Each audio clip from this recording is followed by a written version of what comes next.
Hi hello welcome back to my YouTube channel. അപ്പോൾ ഞാനിന്ന് വന്നിട്ടുള്ളത് ഒരു സിമ്പിൾ ആയിട്ടുള്ള ഒരു കരിമീൻ ഫ്രൈയുടെ റെസിപ്പി ആയിട്ടാണ്. നമുക്ക് വളരെ പെട്ടെന്ന് തയ്യാറാക്കി എടുക്കാവുന്ന, ഒരുപാട് ഇൻഗ്രീഡിയൻ്റ്, ഒരുപാട് മസാലക്കുത്തോ ഒന്നും ഇല്ലാത്ത ഒരു തനി നാടൻ കരിമീൻ ഫ്രൈ. അപ്പം നമുക്കിതെങ്ങനെ ഉണ്ടാക്കുന്നതെന്ന് കാണാം. അപ്പം അതിനായിട്ട് ഞാനിവിടെ ഒരു 5 കരിമീനോളം എടുത്തിട്ടുണ്ട്. ഇത് നന്നായിട്ട് വെട്ടി അതിൻ്റെ വെള്ളമൊക്കെ കളഞ്ഞ് നല്ല രീതിയിൽ ഞാൻ കഴുകി എടുത്ത് വെച്ചിരുന്നതാണ്. അപ്പോൾ ഇത് ഒട്ടും വെള്ളമില്ലാതെ വേണം നമ്മൾ കരിമീൻ ഫ്രൈ ചെയ്യാനായിട്ട് എടുക്കുന്നത്. അപ്പം ഇതിനായിട്ടുള്ള മസാല നമുക്ക് പ്രിപ്പയർ ചെയ്യാം. അതിനായിട്ട് ഞാനൊരു പ്ലേറ്റിലേക്ക് കാശ്മീരി മുളക് പൊടിയാണ് 1.5 ടീസ്പൂണോളം എടുത്തിട്ടുണ്ട്. നിങ്ങൾ എരിവിന് ആവശ്യമായ അളവിൽ ചേർക്കുക. പിന്നെ ഇതിലേക്ക് ഞാനൊരു 1 ടീസ്പൂൺ നിറച്ച് കുരുമുളക് പൊടിയും കൂടെ ചേർത്തിട്ടുണ്ട്. അപ്പോൾ എരിവ് ഒരുപാട് നമുക്ക് കരിമീൻ ഫ്രൈക്ക് കളർ വേണമെങ്കിൽ മുളക് പൊടി തന്നെ ചേർക്കാം. പിന്നെ ഒരു 1/4 ടീസ്പൂൺ അളവിൽ മഞ്ഞൾപ്പൊടി ചേർത്തിട്ടുണ്ട്.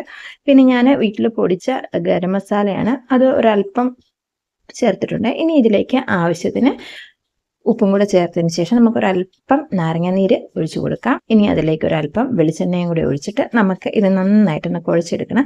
അപ്പം നമുക്കിതൊരു തേച്ച് പിടിപ്പിക്കാൻ പരുവത്തിന് ആ ഒരളവിൽ വേണം നമ്മളിതിൻ്റെ മസാല തയ്യാറാക്കിയെടുക്കാനായിട്ട്. അപ്പം അതിനായിട്ട് നമ്മൾ വെളിച്ചെണ്ണ ഒഴിച്ചു കൊടുത്ത് നല്ല ലൂസായിട്ട് നമ്മൾ അത് കുഴച്ചെടുത്ത് വെച്ചാൽ മതി. ഇനി ഇതിലേക്ക് നമുക്ക് നമ്മുടെ കരിമീൻ ചേർത്ത് കൊടുക്കാം. എന്നിട്ട് ഇത് നമ്മൾ നന്നായിട്ട് കരിമീനിലൊന്ന് തേച്ച് പിടിപ്പിക്കണം. ഇതിൽ എക്സ്ട്രാ വെള്ളം നമ്മൾ ഈ മസാലയ്ക്കകത്ത് ചേർക്കേണ്ട ആവശ്യമില്ല. നമ്മുടെ വെളിച്ചെണ്ണയുടെ ആ ഒരു ഇതിൽ മസാല നന്നായിട്ട് നമുക്ക് മിക്സ് ആയി കിട്ടിക്കോളും.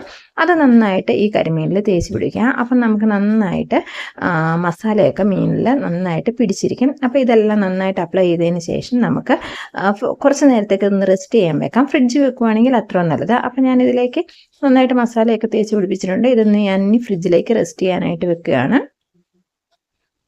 അപ്പം നമ്മൾ ഫ്രിഡ്ജിൽ വെച്ച് നമ്മുടെ മീൻ നന്നായിട്ട് മസാലയൊക്കെ പിടിച്ചിട്ടുണ്ട്. ഇതിനിപ്പോൾ നമുക്കൊന്ന് ഫ്രൈ ചെയ്തെടുക്കാം. അതിനായിട്ട് ഞാൻ ഒരു ഫ്രൈങ് പാൻ വെച്ചിട്ടുണ്ട്.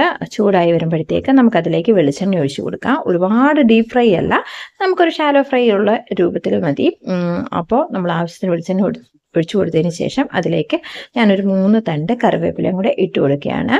അപ്പം നമുക്ക് ഒരു കറിവേപ്പിലിൻ്റെ ടേസ്റ്റും കൂടെ ആകുമ്പോഴത്തേക്ക് നമ്മുടെ കരിമീൻ ഫ്രൈക്ക് ഒരു പ്രത്യേക ടേസ്റ്റാണ്. അപ്പം കറിവേപ്പില ഒന്ന് ചെറുതായിട്ട് പൊട്ടിയൊക്കെ തുടങ്ങുമ്പോഴത്തേക്ക് നമുക്കിനി നമ്മുടെ കരിമീൻ ഇതിന് മുകളിലേക്ക് വെച്ച് കൊടുക്കാം. അപ്പം ഞാനിവിടെ 3 കരിമീനാണ് ഇപ്പോൾ ഫ്രൈ ചെയ്തെടുക്കുന്നത്. ഒരുപാട് കുത്തി നിറച്ച് നമുക്ക് ഫ്രൈ ചെയ്യേണ്ട. ഇപ്പം 3 എണ്ണത്തിൻ്റെ ആവശ്യം എനിക്കുള്ളൂ. അതുകൊണ്ട് ഞാൻ 3 എണ്ണം ഇവിടെ ഫ്രൈ ചെയ്തെടുക്കുകയാണ്.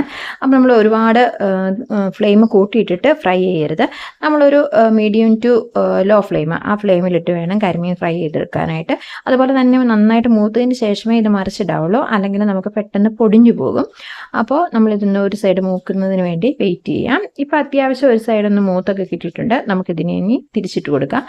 ഞാൻ പറഞ്ഞല്ലോ, ഒരുപാട് നമ്മൾ ഹൈ ഫ്ലെയിമിൽ വെക്കരുത്, പെട്ടെന്ന് കരിഞ്ഞു പോകും. അത് തന്നെയല്ല, നന്നായിട്ട് മൂത്തതിന് ശേഷം മറിച്ചിടുക, അല്ലെങ്കിൽ കരിമീൻ പൊടിഞ്ഞു പോകും. അപ്പം ഇനി നമുക്ക് അടുത്ത സൈഡും കൂടെ ഒന്ന് ഫ്രൈ ആകുന്നത് വരെ വെയിറ്റ് ചെയ്യാം. അതിന് ശേഷം നമുക്ക് വേറൊരു സെർവിങ് പ്ലേറ്റിലോട്ട് മാറ്റിയിടുക. ഇത് ഒരുപാട് മസാലയൊന്നും ചേർക്കാത്തൊരു സിമ്പിൾ കരിമീൻ ഫ്രൈ ആണ്. ഇപ്പോൾ നമ്മുടെ 2 സൈഡ് മൂത്ത് കിട്ടിയിട്ടുണ്ട്. ഇനിയിപ്പോൾ നമുക്കിതൊരു സെർവിങ് പ്ലേറ്റിലേക്ക് മാറ്റാം. പെട്ടെന്ന് തന്നെ നമ്മൾ തയ്യാറാക്കി എടുക്കുന്ന ഒരു കരിമീൻ ഫ്രൈ ആണ്. നമ്മുടെ കരിമീൻ ഫ്രൈ ഇവിടെ റെഡി ആയിട്ടുണ്ട്. നമുക്ക് ഒരുപാട് മസാലയുടെ കുത്തലോ അങ്ങനൊന്നുമില്ല. ഇതിന് നമുക്ക് വാഴയില വെച്ച് പൊള്ളിച്ചാണേലും അങ്ങനെ വേണേലും എടുക്കാവുന്നതാണ്. അപ്പോൾ ഇന്നത്തെ സിമ്പിൾ കരിമീൻ ഫ്രൈ എല്ലാവർക്കും ഇഷ്ടപ്പെട്ടെന്ന് വിചാരിക്കുന്നു. എല്ലാവരും ഒന്ന് ട്രൈ ചെയ്ത് നോക്കുക. അപ്പോൾ അടുത്ത ദിവസം മറ്റൊരു വീഡിയോ ആയിട്ട് വരുന്നത് വരെ എല്ലാവർക്കും ബൈ ബൈ. മറക്കാതെ എൻ്റെ ചാനലൊന്ന് സബ്സ്ക്രൈബ് ചെയ്യുകയും ലൈക്ക് ചെയ്യുകയും ഷെയർ ചെയ്യുക. അപ്പോൾ എല്ലാവർക്കും ബൈ ബൈ.